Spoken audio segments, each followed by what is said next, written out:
I trusted him. I shouldn't have. My son, Michael, stood in my kitchen that Tuesday morning, coffee in hand, looking every bit the successful businessman he'd become. 42 years old, vice president at a tech consulting firm, always dressed in those crisp button-downs that probably cost more than my grocery budget for a month. "Mom, we need to talk about the house." I'd heard this before. Ever since Richard died 3 years ago, Michael had been dropping hints.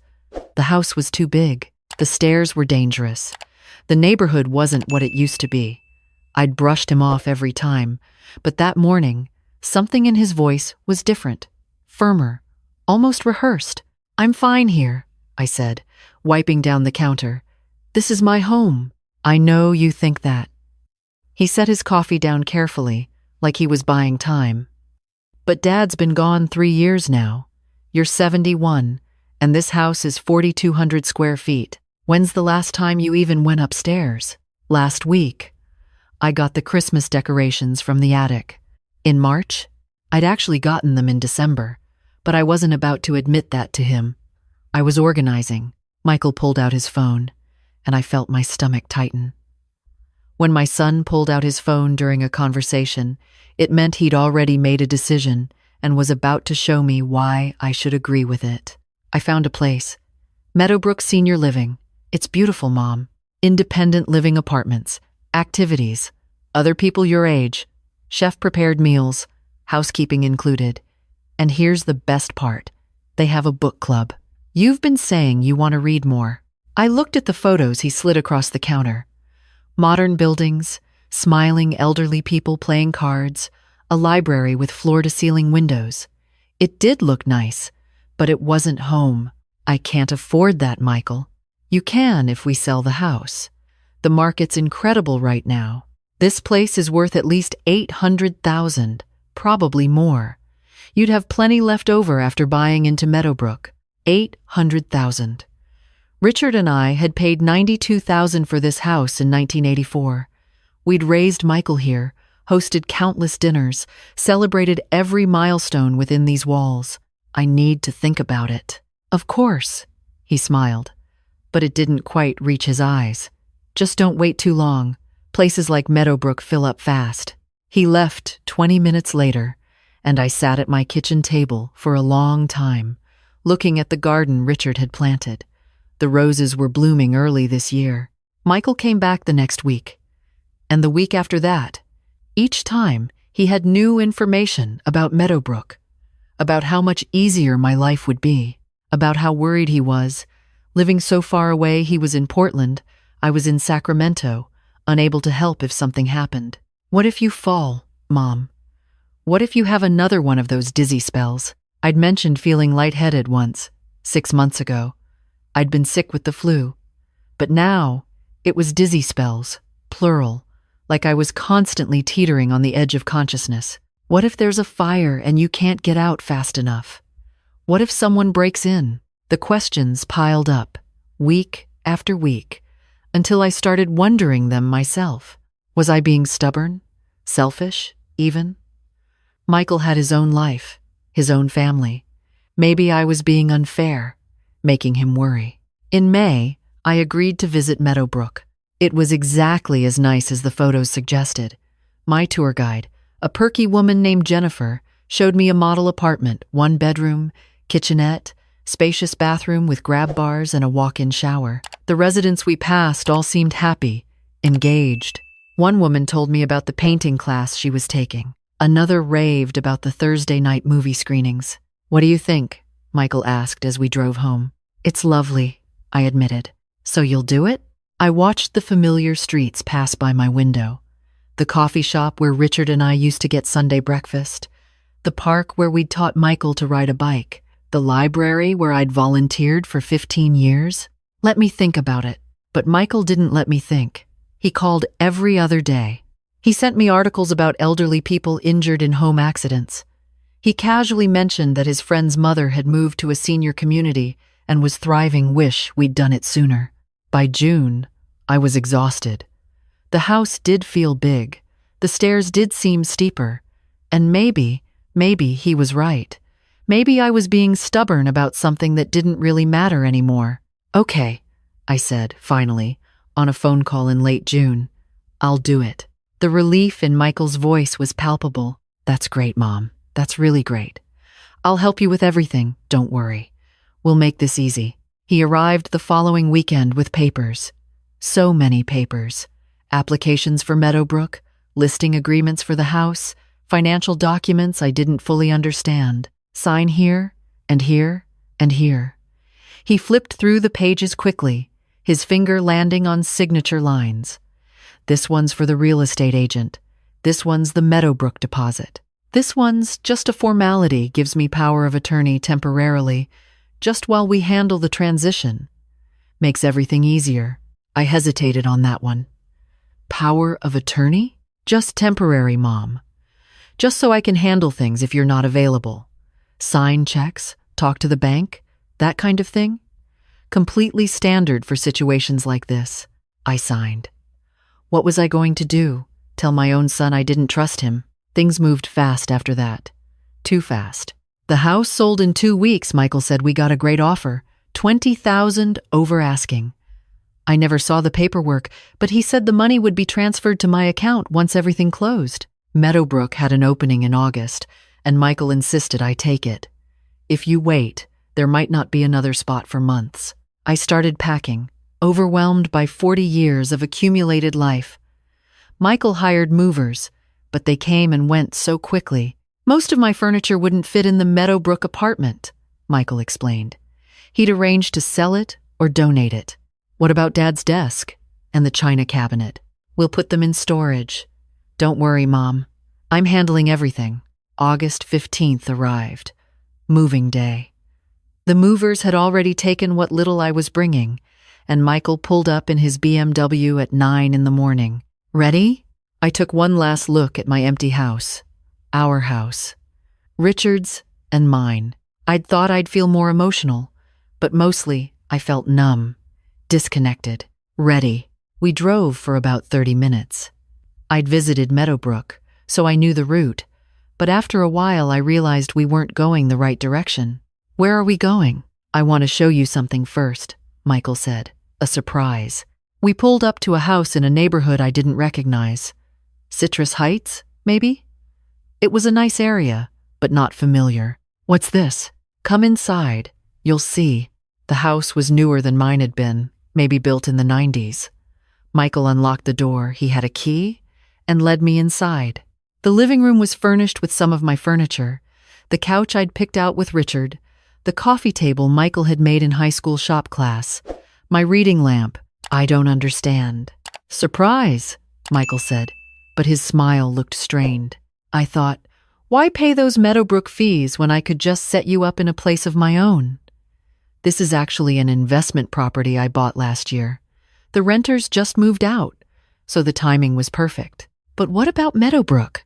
This is better, Mom. Trust me. You'll have more space, your own furniture, and I'll only charge you a fraction of what Meadowbrook would have cost.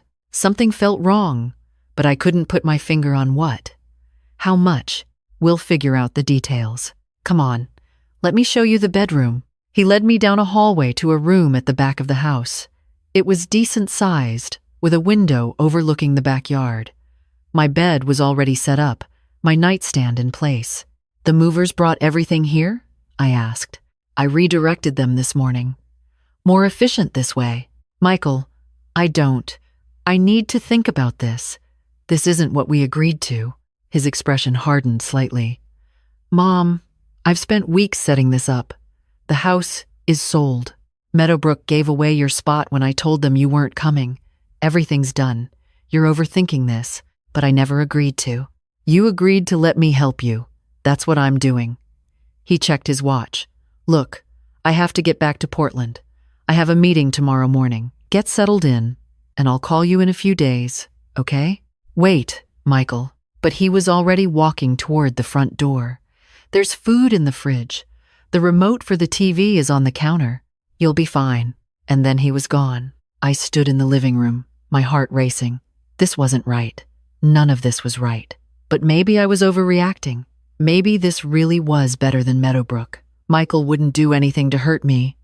He was my son. I spent the afternoon unpacking the boxes the movers had left. My clothes, my books, my photos. I tried to call my friend Dorothy, but my phone was dead and I couldn't find my charger anywhere. That evening, I decided to go out and buy a new one. But when I tried the front door, it wouldn't open. I turned the deadbolt, but there was something wrong with the mechanism. I pulled harder, jiggled the handle. Nothing. The back door was the same. Locked, but not with any lock I could open from inside. The windows were sealed shut. I tried every single one. That's when I started to understand. That's when the fear set in, cold and certain. I was locked in. I tried my phone again, hoping for some residual battery, but it was completely dead. No landline in the house. I checked every room, every drawer, every cabinet. Nothing. The panic hit me in waves. I forced myself to breathe, to think. There had to be a rational explanation. Maybe Michael had accidentally engaged some kind of child safety lock? Maybe he'd be back soon to fix it? But he'd said he had a meeting in Portland tomorrow. He wasn't coming back soon. I looked out the bedroom window at the houses nearby. Someone would see me, help me. I waved my arms, trying to catch someone's attention, but the backyards were empty. It was a Tuesday evening. People were inside, making dinner, watching TV. That's when I noticed the camera. Small, black, mounted in the corner of the bedroom ceiling. I'd thought it was a smoke detector at first glance, but now, looking closer, I could see the lens. There was one in the living room, too. And the kitchen. And the bathroom. My son had locked me in a house and was watching me on camera. I didn't sleep that night. I kept thinking he'd come back, that this was some kind of misunderstanding. But the sun rose, and Michael didn't come. Around 8 in the morning, I heard something at the front door. A key turning. My heart leaped. He was here to explain, to apologize, to let me out. But it wasn't Michael who came in. It was a woman I'd never seen before, maybe 40, wearing scrubs. "Good morning, Mrs. Patterson," she said cheerfully. "I'm Amanda, your caregiver. Did you sleep well? Who are you? What's going on? I need to leave, the doors are locked." "Oh, honey, the doors are locked for your safety." Michael explained everything to me. "You've been having some confusion lately, some memory issues. He's worried you might wander off and get lost." "That's not true. I don't have memory issues. I want to leave. Now." Amanda's smile remained fixed, sympathetic, but unmoved. "I understand you're upset. Change is hard, especially at your age. But Michael knows what's best. He's very worried about you. Then let me call him. He's in meetings all day. But don't worry, I'm here to take care of you. I brought breakfast. Do you like scrambled eggs?" She set a paper bag on the counter and started unpacking food containers. I watched her, my mind racing. This woman believed Michael. She thought I was confused, forgetful, maybe even senile. "I need to make a phone call," I said as calmly as I could manage. "Your phone isn't working right now. Michael's getting you a new one, something simpler to use. He mentioned you've been having trouble with technology lately." I hadn't been having trouble with anything. This was planned, all of it. Amanda stayed for 2 hours. She made me eat breakfast, chatted about the weather, and her own mother's journey with dementia. Subtle, wasn't she? And eventually left, locking the door behind her with a click that echoed through the house like a prison cell closing. I spent that day searching every inch of the house. There had to be something, some way to communicate with the outside world. But Michael had been thorough. No phone, no computer, no tablet. Even the TV wasn't connected to cable or internet.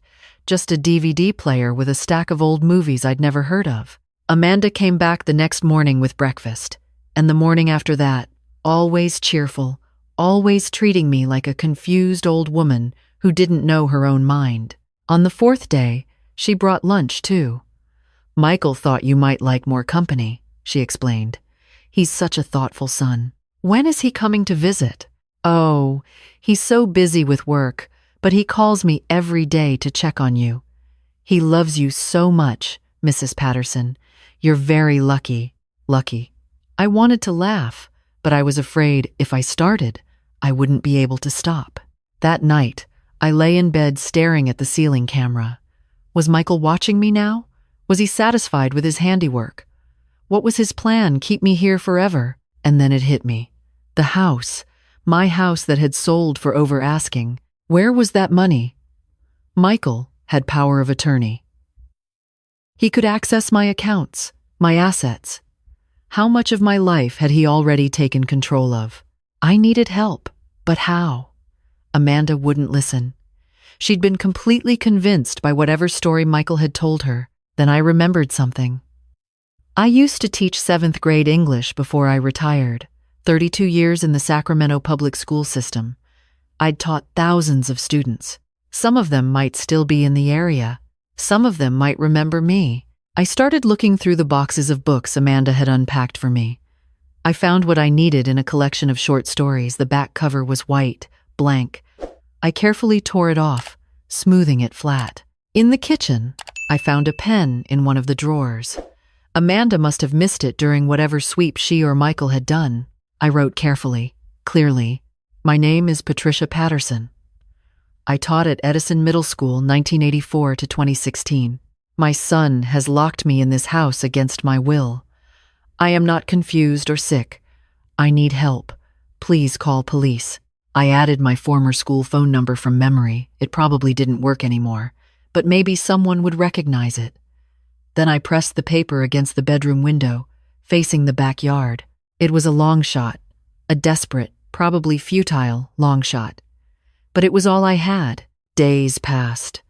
Amanda came and went. I kept the sign in the window whenever she wasn't there, taking it down and hiding it under my mattress when I heard her key in the lock. I started rationing the pen, using it to keep a journal on more torn book pages. Dates, times, everything I could remember. If I ever got out of here, I'd need evidence. Michael called on day 12. Amanda held her phone to my ear while she stood close enough to hear everything. "Hi, Mom. How are you settling in?" "Michael, please, you can't do this. This isn't right. I know it's an adjustment, but Amanda says you're doing great." "See? I told you this would be better than Meadowbrook. I want to leave. I want my own phone. I want Mom." His voice turned firm, the way it used to when he was disciplining his own kids. "We've been over this. You need care. You need supervision. I'm doing this because I love you. If you loved me, you'd let me go. We'll talk when you're thinking more clearly. Be good for Amanda, okay?" The line went dead. That night, I cried for the first time since this started. Not because I was giving up. I wouldn't give him that satisfaction. But because my own son, the boy I'd rocked to sleep and taught to read and cheered for at every baseball game, had become someone I didn't recognize. On day 16, something changed. I was sitting in the living room when I heard voices in the backyard next door. Kids playing. I rushed to the bedroom window, my sign pressed against the glass. "Mom, look! Someone's over there!" A boy, maybe 10 years old, was pointing at my window. A woman appeared, his mother, presumably, and I waved frantically, pointing at my sign. She stepped closer to the fence, squinting. I could see the moment she read it. Her hand went to her mouth. She pulled out her phone. 20 minutes later, there was banging on the front door. "Police! Open up!" Amanda wasn't there. She'd left an hour before. I screamed, "I'm locked in. I can't open it." More banging. Then the sound of splintering wood. They were breaking down the door. 2 officers rushed in, hands on their weapons, looking around wildly. They found me in the living room, shaking, crying, trying to explain everything at once. "Ma'am, calm down. You're safe now. Can you tell us your name?" "Patricia Patterson. My son locked me here. He told everyone I'm confused. But I'm not. I'm not. Please, you have to believe me." The female officer knelt beside me. "We believe you. The neighbor who called said you taught her husband at Edison Middle School. He's actually on his way here now. He was at work, but he's coming." "Who?" "David Chen." "Does that name mean anything to you?" David Chen. Quiet kid, sat in the back. Brilliant writer. I'd encouraged him to enter a state writing competition our 8th grade year. He'd won. Yes, I remember David. He remembers you too. He's a lawyer now, Mrs. Patterson. And when his wife told him what she saw, he said there was no way Patricia Patterson, his favorite teacher, would be confused about anything. I started crying again. But this time, from relief, the police called Michael. I wasn't there for that conversation, but I heard later that he'd insisted it was all a misunderstanding, that I was unwell and had gotten agitated. He'd tried to convince them to just leave me there, to call Amanda to explain. But David Chen arrived while they were still on the phone with Michael. He took one look at the cameras, the locks on the doors, the complete absence of any personal communication devices, and told the police this was elder imprisonment and financial abuse. He offered to represent me pro bono. They took me to the hospital to be evaluated. The doctors confirmed what I'd been saying all along. There was nothing wrong with me. No dementia, no confusion, no memory issues. I was a competent, clear-minded, 71-year-old woman who'd been illegally imprisoned by her own son. The investigation moved quickly after that. With power of attorney, Michael had drained my savings account nearly $400,000 and used it to cover debts from his consulting firm, which was apparently on the verge of bankruptcy. The house sale money had never been transferred to me. He'd kept it all. The rental house story was true. He did own it, but he'd been planning to rent it out for income while keeping me locked inside. Amanda, it turned out, had no idea she was participating in a crime. She genuinely believed she was caring for a woman with dementia, whose son was trying his best to keep her safe. Michael was arrested 3 days after the police found me. Elder abuse, false imprisonment, financial exploitation of an elderly person, fraud. The list went on. His wife called me once, crying, saying she'd had no idea. I actually believed her. Michael had kept her in the dark too, telling her I was in a care facility and doing well. The trial took 8 months.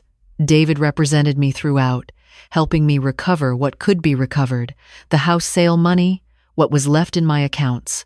We couldn't get back the house itself. The new owners had no obligation to sell. But there was enough money to buy a small condo near my old neighborhood. Michael was sentenced to 6 years in prison and ordered to pay full restitution. His lawyer argued for leniency, painted a picture of a desperate man trying to save his business, trying to take care of his aging mother. The judge wasn't moved. "You didn't try to take care of her," she said. "You tried to erase her." I didn't attend the sentencing. I'd said everything I needed to say during my testimony. I didn't need to see his face again. I live in my condo now. 2 bedrooms, 2 baths, a small balcony with a view of downtown Sacramento. I can lock my own doors from the inside. I can unlock them whenever I want. I can call anyone, anytime. I can walk out and get coffee or go to the library or visit Dorothy, who cried for an hour when she found out what had happened. David and his wife come by for dinner once a month. We don't talk about Michael much. We talk about books, about David's kids, about the nonprofit David helped me start a legal aid fund for elderly people facing financial abuse from family members. Turns out I'm not the only one with a story like mine. Not even close. People ask me sometimes if I'm angry, if I hate Michael for what he did. The truth is, I don't feel much of anything when I think about him now. He's like a stranger who happens to share some of my memories. The son I raised doesn't exist anymore, if he ever did. What I feel mostly is grateful. Grateful for that neighbor who looked up from her backyard and actually read my sign. Grateful for David, who remembered me and believed in me. Grateful for the police who broke down that door. And I feel determined. Determined to make sure that when other people cry for help, someone is listening. Someone believes them. Someone breaks down the door. Because here's what I learned. Locked in that house for 16 days. Silence doesn't mean absence. Just because someone can't scream doesn't mean they're not screaming.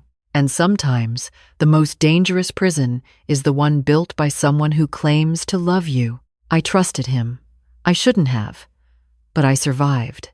And now I make sure others do too.